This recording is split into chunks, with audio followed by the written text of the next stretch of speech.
Alright, kiddos, here goes the renewable energy notes. In the interest of making these notes a little shorter for YouTube, I'm going to try and minimize what I say for each slide. Just keep in mind if it's not enough time for you to write it down or not enough time for you to read what's actually written on the slide, you can always pause the video and do so. I know that'll take just a smidge more time, or actually probably a lot more time, but come on guys, it's your AP test you're studying for here. And learning for. I'm sure as an environmentalist I'm rather biased, but renewable energy has a list of advantages over non-renewable. Hopefully, little to no environmental impact in the long run. They can be expensive to put in place, but once you have them established, they hopefully will not need a lot of input of energy to keep them running. And, I mean, it can be scaled up or scaled down as needed. That applies to non-renewable sources as well. But hopefully the idea is behind renewable energy, you can have limitless energy being produced. As I wish they were, renewable energy resources are not the fantastic magical cure for our energy problems. There are large setup costs involved. For example, if you want to install a wind turbine or if you, say, wanted to install solar panels on your own home, it costs a lot in the short term, so it's very expensive to put into place. There is the possibility of environmental damage in the short term, and there's a limit to the efficiency of these systems, although hopefully with improved technology that can be overcome. And then renewable energy resources aren't this kind of cure-all for our energy needs. You can't just say, okay, everything's going to be good if we just use solar, or everything's going to be solved by using wind power for everything. Each region is going to have to use renewable resources based on what it has available in the area. For example, you wouldn't want to use solar power in a place like Seattle that doesn't get a ton of sunlight, and you wouldn't want to use hydroelectric power in a desert area with no rivers. So it has to be tailored to the local area. Talk about several different types of renewable energy as we go through this lesson. Of course, we're going to talk about the big three, which is solar, wind, hydroelectric. We'll also talk about a couple of technologies that are a little more experimental, like wave and tidal power as well. Let's start with my personal favorite for the state of Texas, solar energy. If you ask most people what is solar power, they'll point out solar panels or solar cells, kind of like the ones you have on the simpler calculators. But the truth is there are lots of different ways to use solar power. There's active solar power and there's passive solar power. Passive is the easiest one to use, probably the cheapest one to do.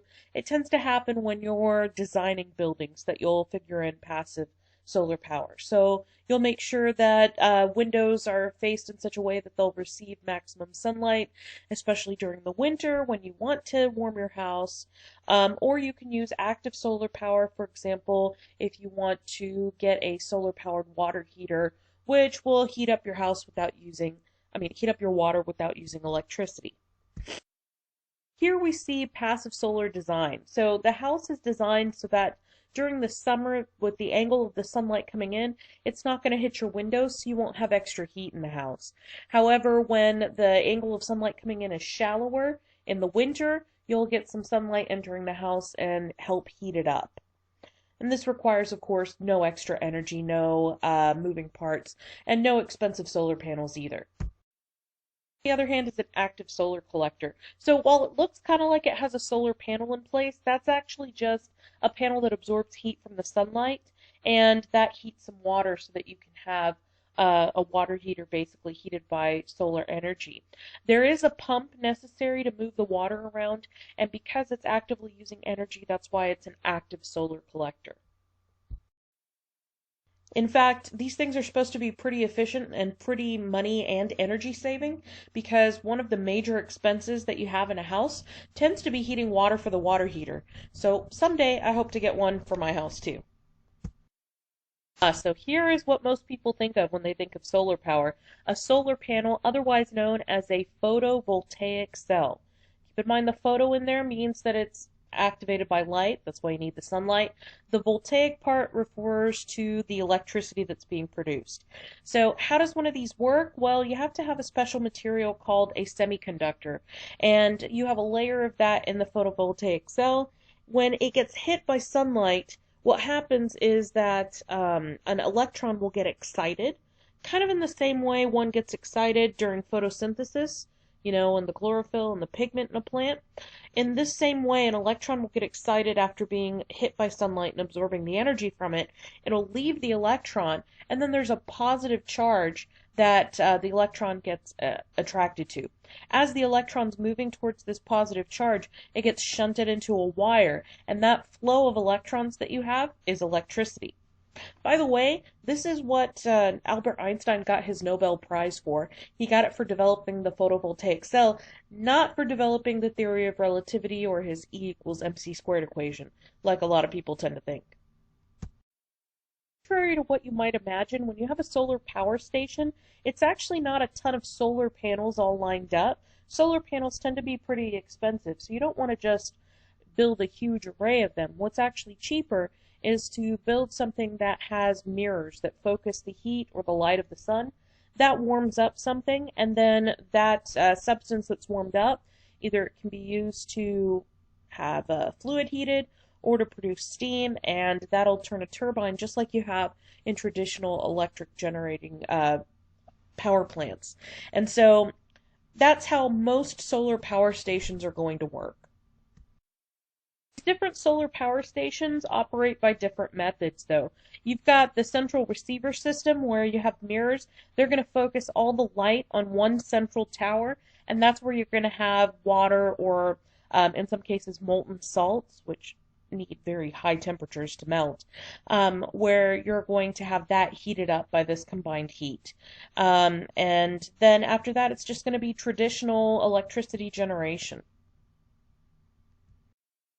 A distributed receiver system, on the other hand, is not going to use this kind of central tower. What will happen is you'll have these mirrors. They're curved mirrors, and so they'll concentrate the light coming in at a certain point, a certain distance from the mirror. At that point, you've got an oil-containing pipe. It's going to contain material that you'll heat up with all that focused light, and then you can use that to heat water to turn a turbine. Like I said, different methods of collecting the solar energy, but in the end, the method of electricity generation tends to be pretty much the same. These parabolic dishes with Stirling engines are a little more complicated. So what's going to happen is these parabolic dishes do focus light, kind of the same way the mirrors do in the other two types of solar power stations, but they're going to focus it on a Stirling engine. That's going to heat a chamber up, which is going to basically drive an engine that's going to produce electricity. I'd give you more details, but I don't think they're necessary for the test. If you're interested, you can always look this up independently. Ocean thermal power is kind of a subset of solar power just because it relies on the fact that you've got temperature differences between deep water and surface water, and that's ultimately caused by the sun. You can use that to produce electricity, but it's really only useful in tropical areas, and it doesn't give you a lot of energy, so it's going to have low net energy yield. So it's probably not going to ever be a very widespread technology. Solar pond is another type of technology. Basically what you're doing is you're getting the solar energy to heat up some water.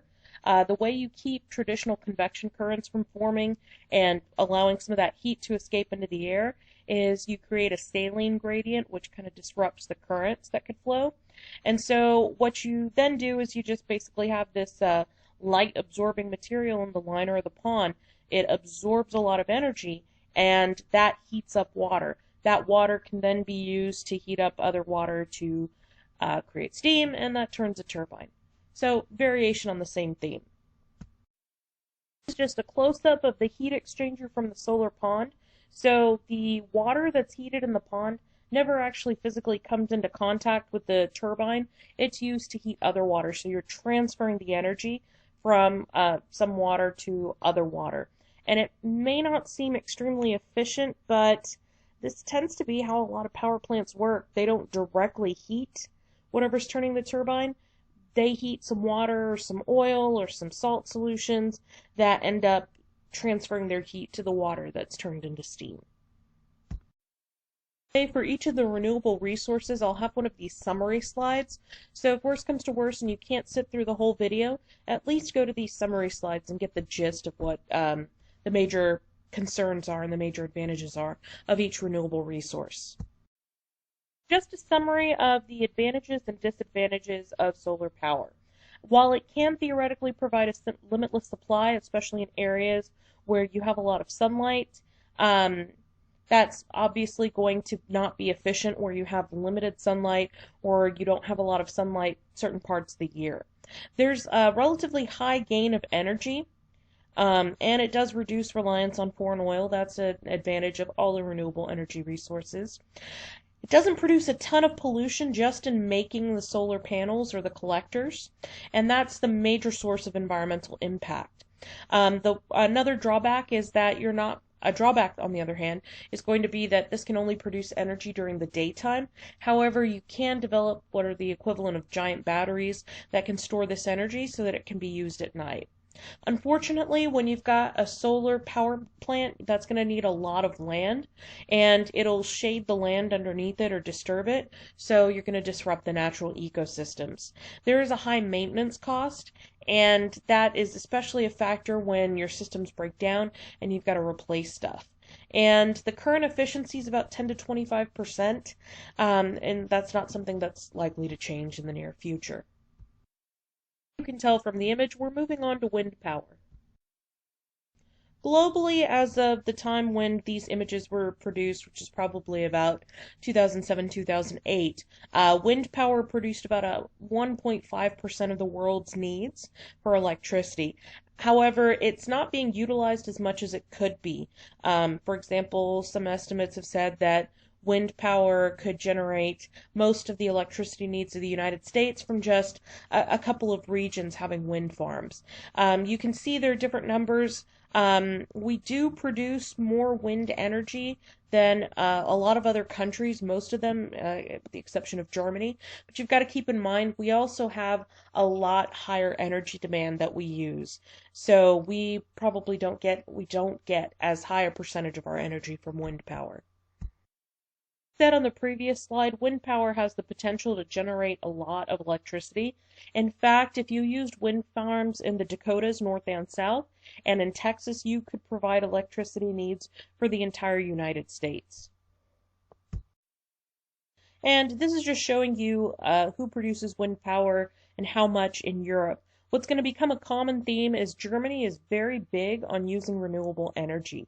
So you'll probably have more renewable energy produced in Germany than any other country. That's probably going to hold the same for all of these sources of power generation that are renewable. A couple of general facts about wind energy. If you want to have a completely efficient wind turbine, you're going to have relatively constant speeds, around 20 kilometers per hour. There are some locations, obviously, that are better than others for wind farms. Tops of ridges, basically kind of like mountain ranges and such, coastal areas, and anywhere there's wide open plains. The average turbine will produce anywhere between 40 and 400 kilowatts of power. This obviously depends on the size of the turbine.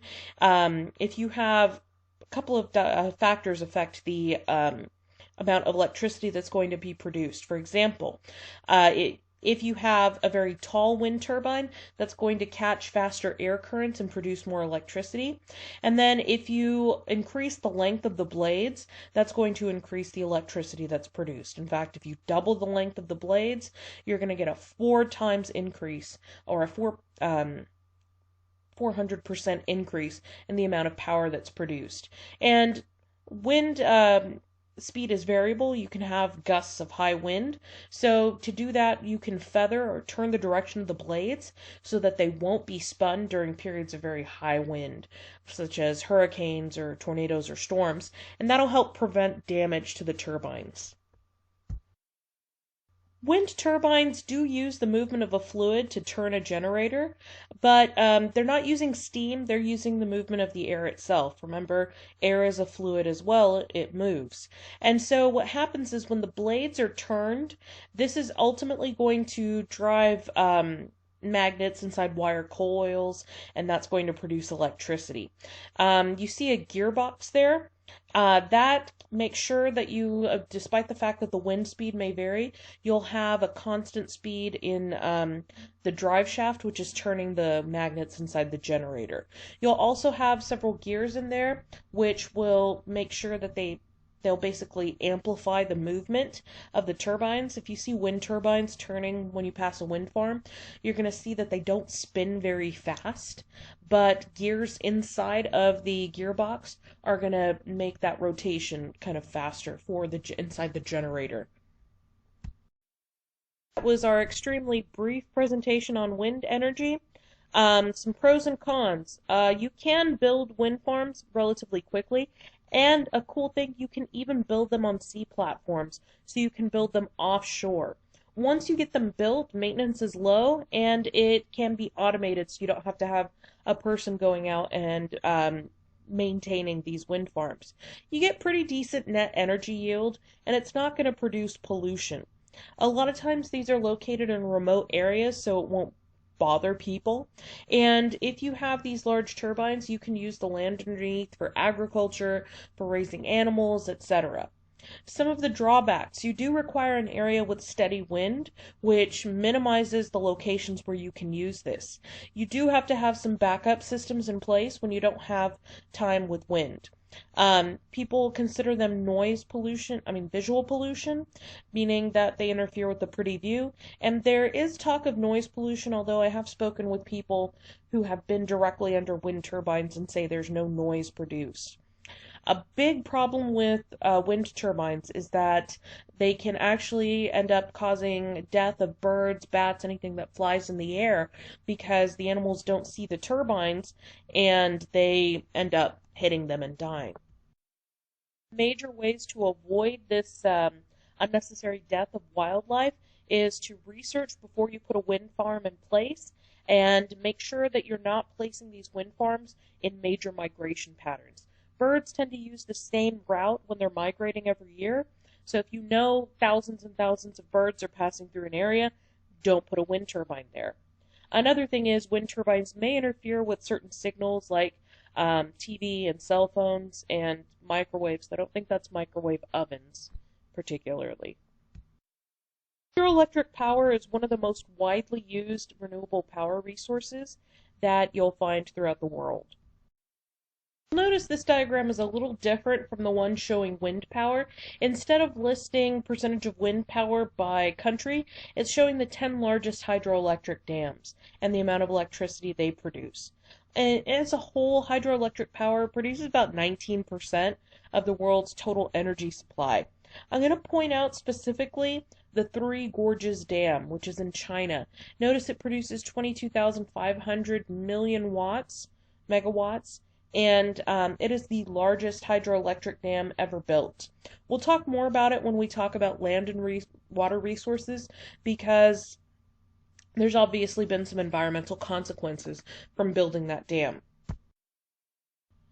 Here in North America, we have a number of dams that produce electricity. The one that produces the most is the Grand Coulee Dam, which is up in the Pacific Northwest. The Hoover Dam is particularly famous. It's on the Colorado River. And there's actually a number of dams on the Colorado River, which we'll talk more about when we talk about land and water management. Then you also have hydroelectric dams in Europe. You've got to keep in mind, notice I said that the country of Germany uses a lot of renewable energy, but the thing with hydroelectric power, you gotta have a river in place. So apparently Germany doesn't have any rivers that are very easy for it to dam up. Hydroelectric power is all about the potential energy behind water. When water has to go over a height, over a cliff, something like that, the potential energy of that water before it goes over the cliff can be pretty high. So what happens is, for a dam, what you're doing is you are blocking up a river, you're building up a reservoir, and there's a lot of potential energy stored in the water in that reservoir, which, being pulled down by gravity, would, if unimpeded, flow down whatever obstruction you have. When that water is allowed to flow, it's driven through pipes, and those pipes go through a powerhouse where the water turns a turbine, and that is connected to a generator that then produces electricity. Basically, the further the distance the water has to go, and the more the water that you have, the larger the amount of electricity you'll be able to produce. So here you see a hydroelectric dam. The water is going to be flowing from the right to the left. So you see the reservoir on the right-hand side. You see the water flowing down. It's going to turn a turbine, and then it'll end up flowing further down river. Notice you see the powerhouse, you see the generator, and all of that. Now we get to the pros and cons of using hydroelectric power. One of the pros is you can actually control the flow of the water downstream. So let's say there's flooding upstream of a dam, you can catch that extra water in the reservoir, and that will prevent flooding downstream. Once you get it built, the cost to operate it and maintain it aren't very high. You're not going to produce any pollution from producing the electricity, and dams can last for a long time. They also give pretty good net energy yield, and when they create lakes, that's going to create areas of water recreation. In fact, in North Texas, we have about one naturally occurring lake. So all of the lakes you may go to, Joe Pool Lake, whatever other lakes there are, all of those are man-made by damming up the Trinity. There are, however, a lot of negative consequences of dams. It creates a large flooded area upstream of the dam, and if there were people living there before, they're going to be forced to move. When you have water that's approaching a dam, its pace is going to slow down. And so when you have slower moving water, you can have pathogens like mosquitoes there. When you flood an area behind a dam to build a reservoir, that's going to destroy any wildlife habitats that are in that area. And the problem is fish don't really mix very well with dams, and especially if you have fish that swim upstream like salmon, and that's going to affect fish migration. Another thing that you don't tend to think of, but is a really big problem with dams, is that the slower water is moving, the less sediment it can hold in it. That's why traditionally when water in a river is approaching the mouth of the river, it's going to drop its sediment load. When you have a reservoir interrupting the flow of the water in a dam, in a river, what's going to happen is when it reaches the reservoir, the water drops its sediment load because it's not moving very fast.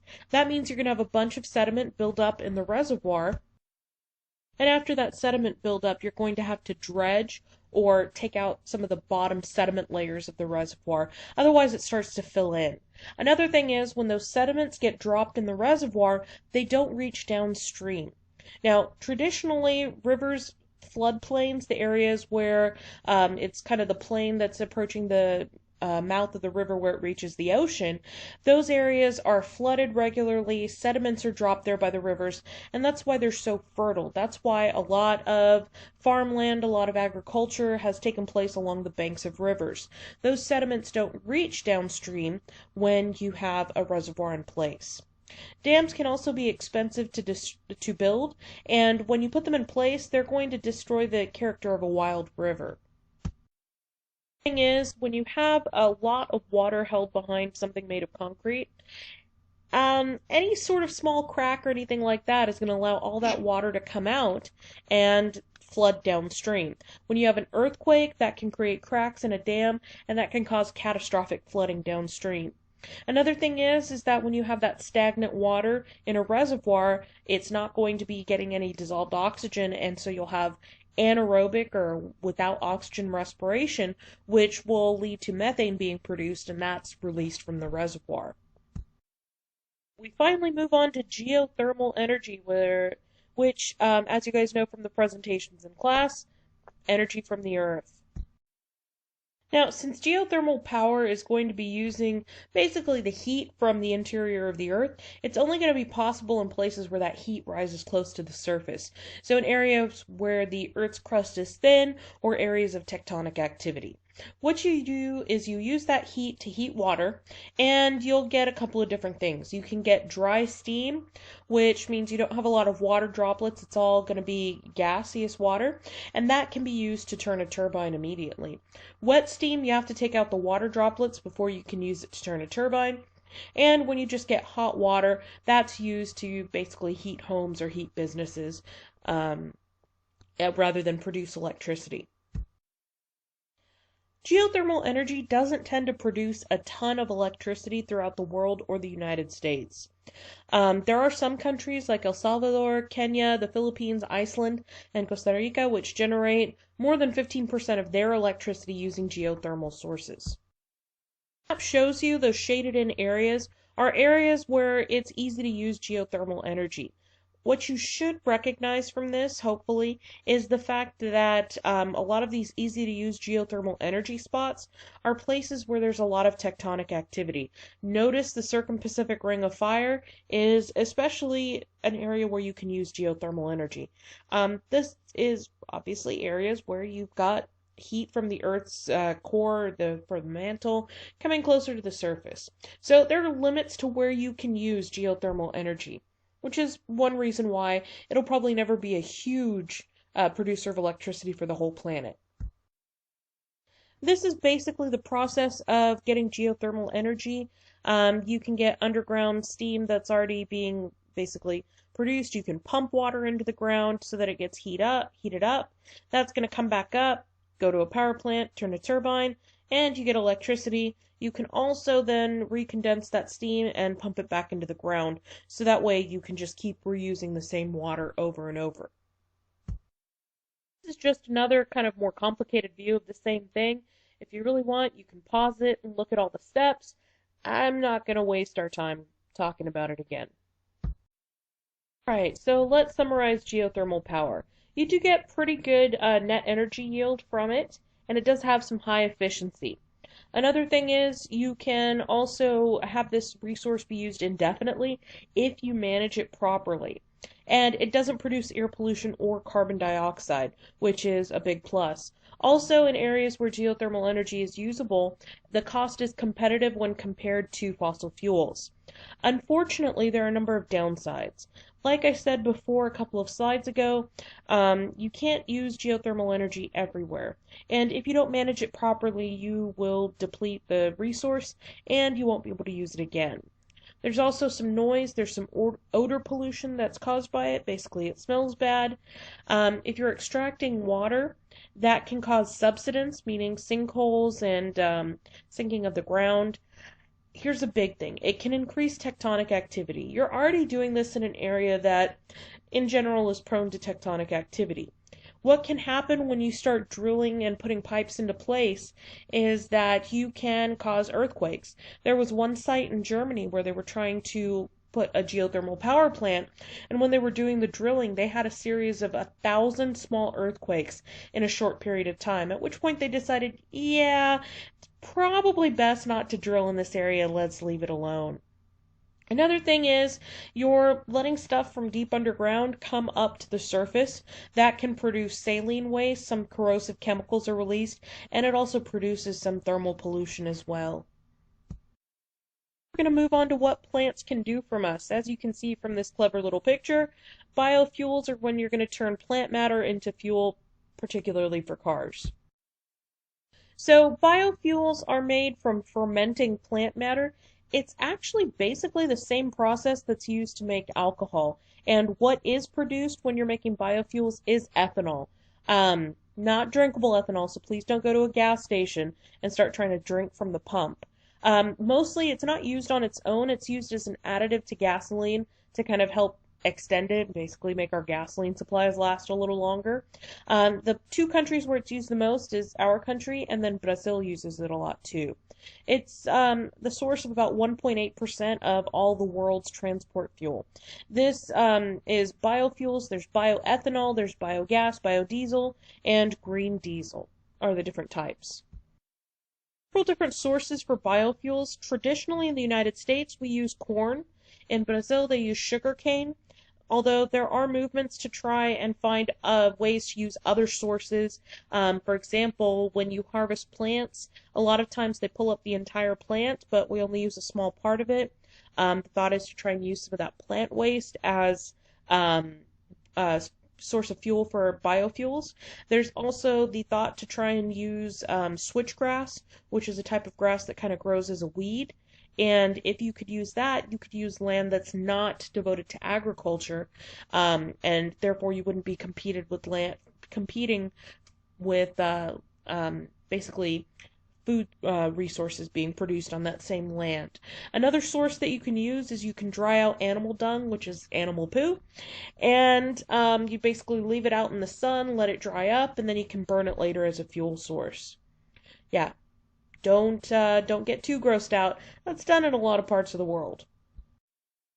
Another way that you can use your poo is basically sticking it in a fermenter or in a digester where you let bacteria do their duty.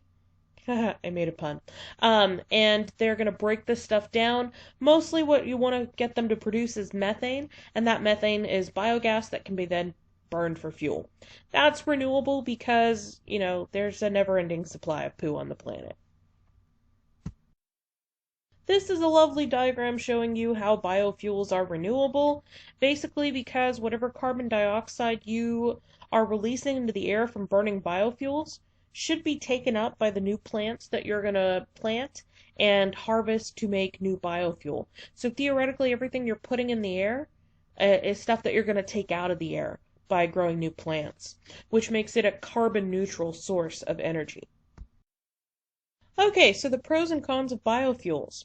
When you use it sustainably, and when you make sure that the biofuel that you're burning is balanced out with the rate at which you're planting new plants to take up that carbon dioxide, it's renewable and it's not going to disrupt CO2.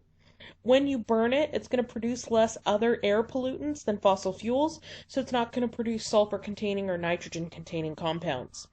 And if you can do this with plants that are not food plants like sugarcane or corn, then you can plant in areas that you don't really want to use for agriculture, and you can use it to reduce soil erosion. And you can also use this to create jobs as well in rural areas. Now for the cons. It does require water and fertilizer so you can grow these plants. And as we'll talk about in a couple of weeks, when you use a lot of inorganic fertilizers, when you use herbicides or pesticides, things to kill unwanted weeds or insects, then that can cause environmental damage. Another thing, this can cause deforestation. For example, in Brazil, where they use sugarcane, they'll often cut down chunks of rainforest so that they can find a place to plant their sugarcane so that they can make biofuels. That is obviously a bad thing. If you don't burn this efficiently, like for example, in the proper engine, it can cause air pollution, which means that, of course, you have to have a car that's designed to run at least on a biofuel or a biofuel mix. One of the biggest concerns is that a lot of land that was previously used to grow food for people is now being used to grow food for biofuels. And so when we have a growing population, limited land for agriculture, what are you going to grow the food for? Are you going to grow it for people or are you going to grow it for cars? All right, biomass is another way of using living matter to produce energy. A lot of times what happens is you're going to burn the biomass. So common biomass fuel that's burned for energy is going to be wood. I mean, hey, it's what people used to use for energy before they discovered coal. You can also use biomass to make plastic products. More and more now, especially if you look on, for example, a Dasani water bottle, you'll see that it says it's a plant bottle. It's made from plastics that are produced from plants.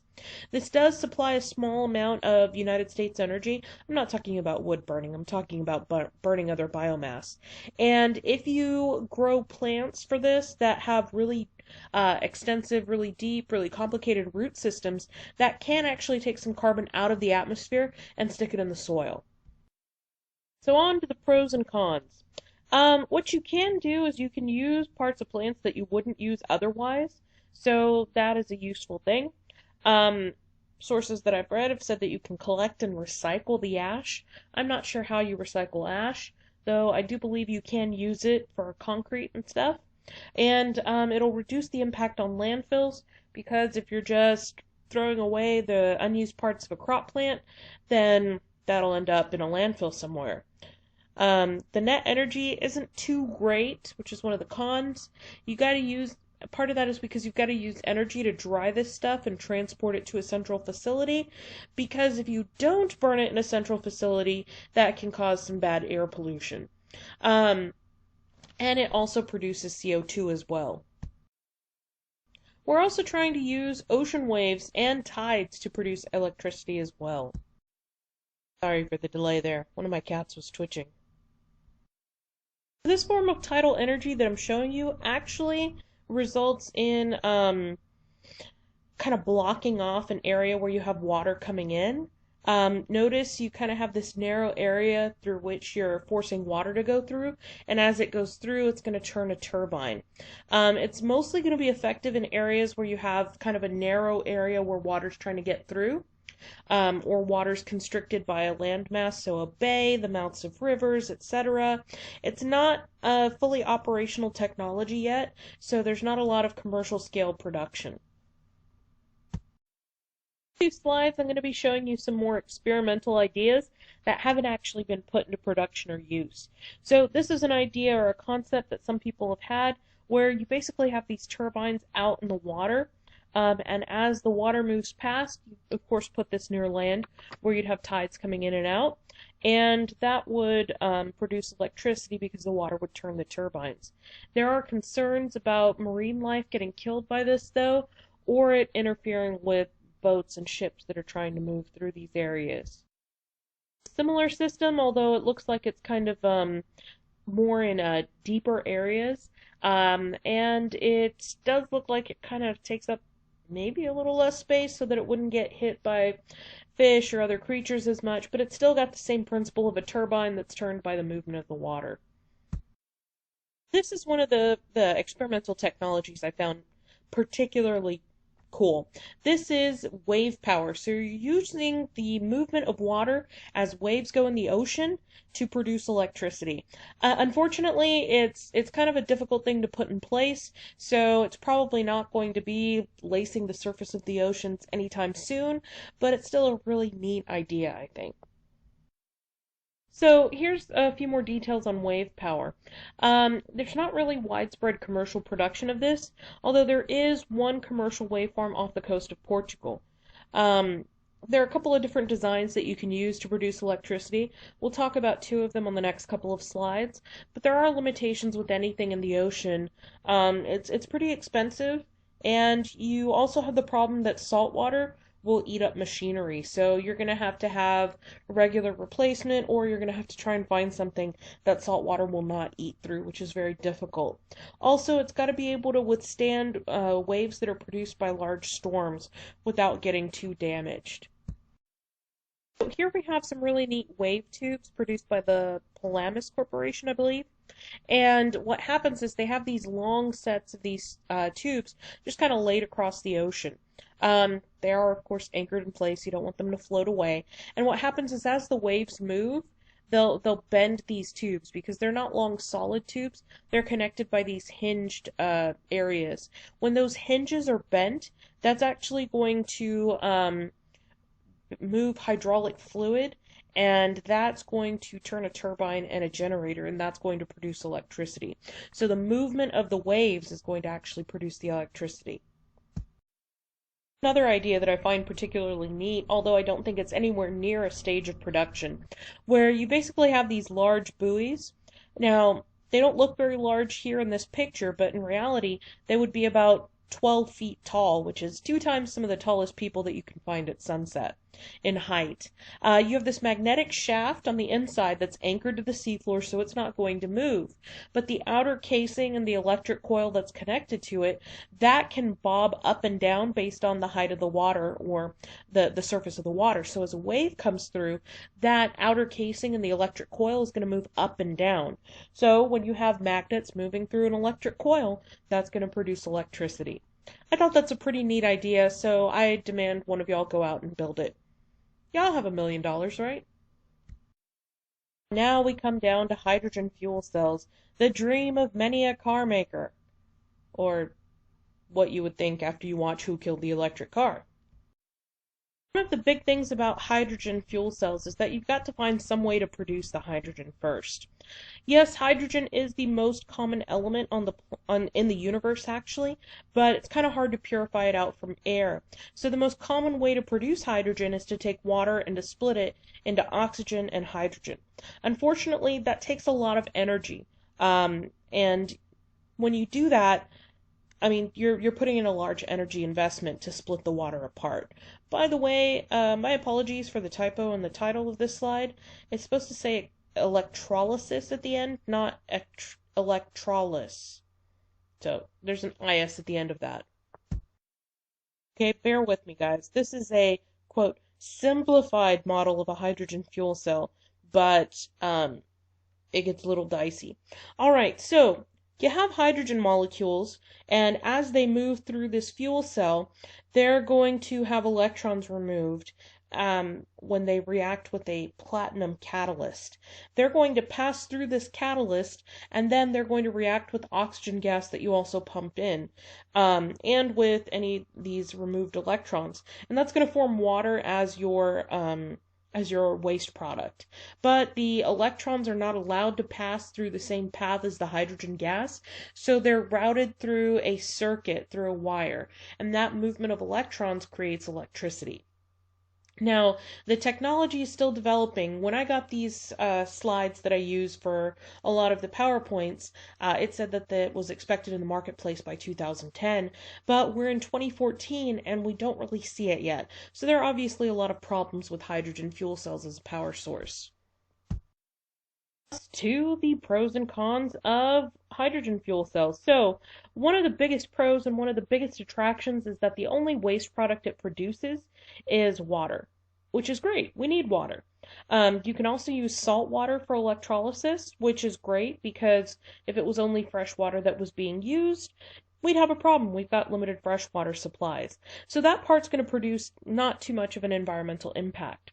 You can also transport hydrogen through pipelines, and supposedly you can store it in compounds to make it safe to handle.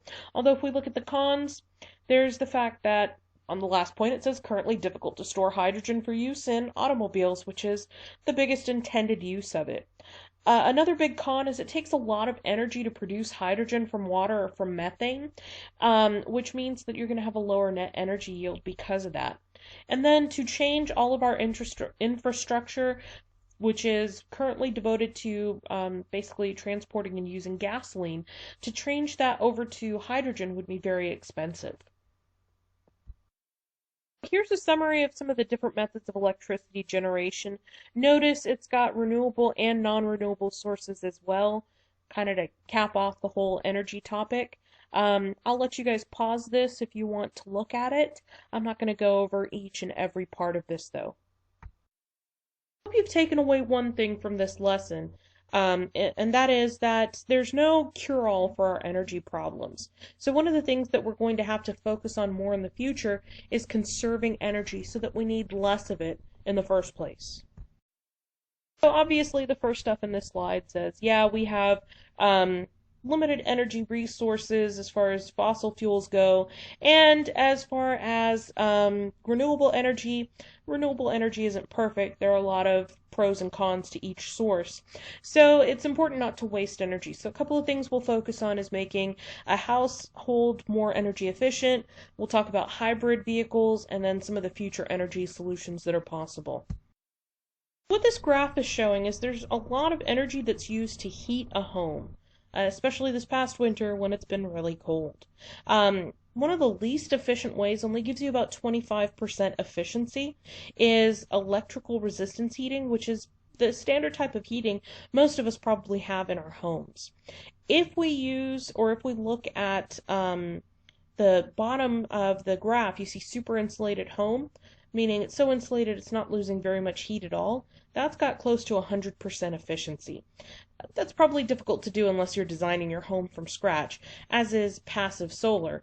But if it's possible to change over from like coal power electrical resistance heating, which you see at the top, to hydropower electrical resistance heating or natural gas heating, that's a little more efficient than just, coal power electrical heating.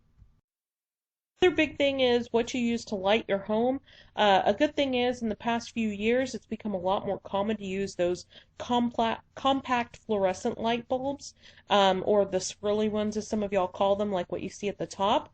Those turn a lot more of the electricity that they get into light, as opposed to the old school incandescent light bulbs. If you've ever experienced those, when you try and change one of those, they're very, very hot when they've been turned on for a while. And the reason is a lot of the heat, a lot of the electricity that's going into that is not producing light, it's producing heat instead, which is a waste.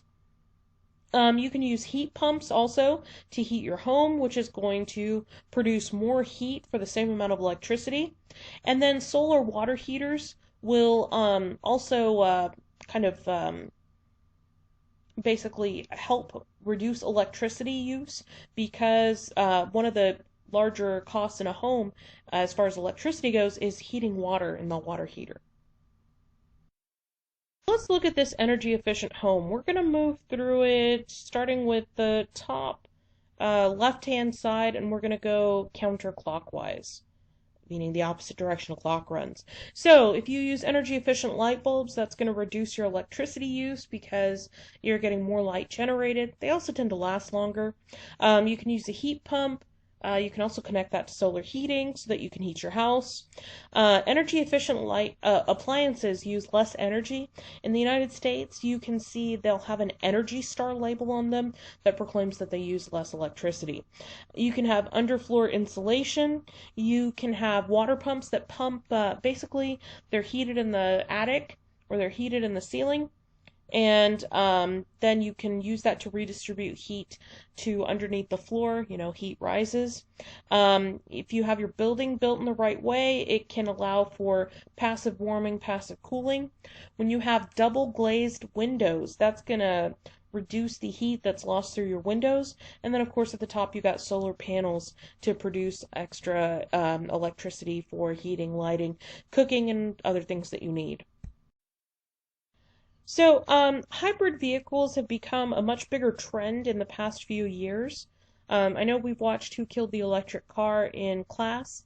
Hybrid vehicles are kind of a, I guess, stopgap measure in between getting fully electric vehicles. They have a gasoline engine, but they also have an electric engine, so an electric motor, which is going to provide the energy for a lot of the time when you are driving the car. You're mostly going to use your like a gasoline engine when you're accelerating, when you need a little extra power. So that does improve fuel efficiency dramatically, but you still do need gasoline to power it.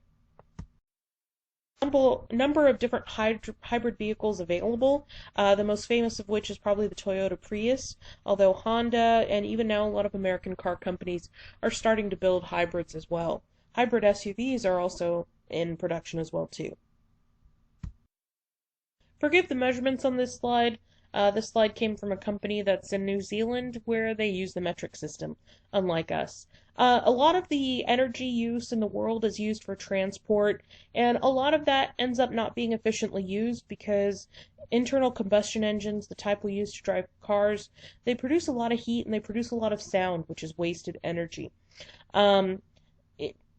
Ideally, the best thing to do would be to use public transport. Unfortunately, that's not always an option, especially here basically in Texas. Cities aren't designed for public transport. They're designed for you to have a car. But there are improvements in design that can help reduce fuel consumption. As long as when you get a chance to buy a car, you vote with your dollar, you're going to hopefully buy something that's got better fuel economy. Hey, it'll save you money in the long run when you don't have to buy gas all the time. So let's look at some kind of thoughts about the future. What are we going to do as far as energy goes in the future? One of America's major exports is culture. And because of that, people in developed countries all over the world, they want the things that a lot of people in America take for granted. Cell phones, cars, a lot of electrical appliances, and that's going to increase the energy consumption of the entire planet. A lot of this is going to happen in developing countries. And you've got to keep in mind a couple of those countries that are going to end up increasing their energy demand are places like India and China, where they just have a large population. So even bringing the standard of living up to not even the level of what we enjoy here in the United States will require an increase in energy consumption, which means that fossil fuels just aren't going to cut it. Um, so we've got to find some other options. Here's a couple of different thoughts. Um, I'm a proponent of the fact that renewable energy is an extremely wise option. I mean, I think it's a crying shame that here in Texas we don't use solar power. In July and August when we're using most of the electricity to produce air conditioning, we're getting tons of sunlight that could be transformed into electricity. Unfortunately, renewable resources may not be able to produce all of the electricity we need just because there are variables in play. If you have a particularly calm day, you don't have a lot of wind, you're not going to get a lot of power from the wind turbines. If you've got a lot of cloudy days, you're not going to get a lot of power from solar power. But if we start incorporating more and more renewable energy, then we can back it up with fossil fuels so that we dramatically reduce our use of fossil fuels. They'll last longer and will have less of an impact on the environment.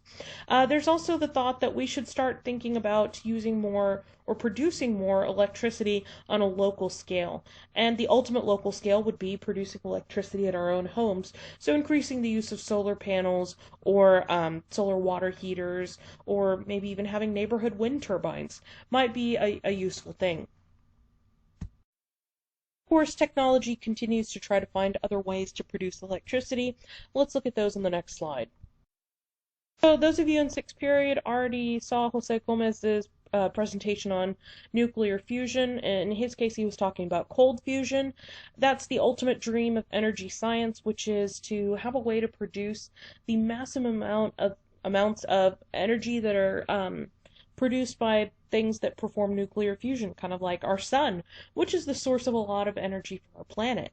The danger is, or the problem is that when you want to achieve nuclear fusion on the level of the sun, you need extremely high temperatures and probably high pressures as well, which is something that's very difficult to duplicate on the planet. So the dream is cold fusion, which can be done at pretty close to room temperatures. There's also thoughts of creating a bunch of arrays of solar collectors in space that could then transfer that energy back to Earth. And there's even talk of trying to use nanomotors that basically use the movement of molecules to produce electricity, if you could get a large number of these working in unison. These are all technologies that basically I'm telling y'all to go out and make. My talents don't lie in the field of engineering, or if they did, I don't know about it, and so I'm depending on you guys to create this stuff. Good luck with that. Alright, I'll see you guys in class. Have fun with the notes.